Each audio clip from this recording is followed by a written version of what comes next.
महाभारत की ये बात आपको नहीं पता होगी। ज्योतिषी के अनुसार गांधारी की कुंडली में विधवा योग था, यानी उनके पहले पति की मृत्यु निश्चित थी।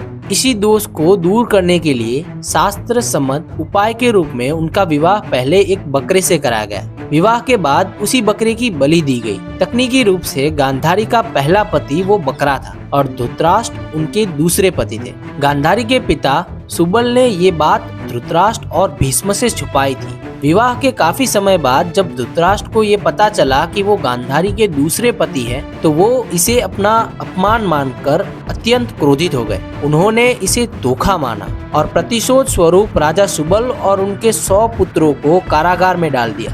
धृतराष्ट्र ने आदेश दिया कि जेल में उन सभी को प्रतिदिन केवल मुट्ठी भर अनाज दिया जाए। वो जानते थे कि इतने कम भोजन में सभी का जीवित रहना असंभव है और वो धीरे धीरे भूख से तड़प कर मर जाएंगे।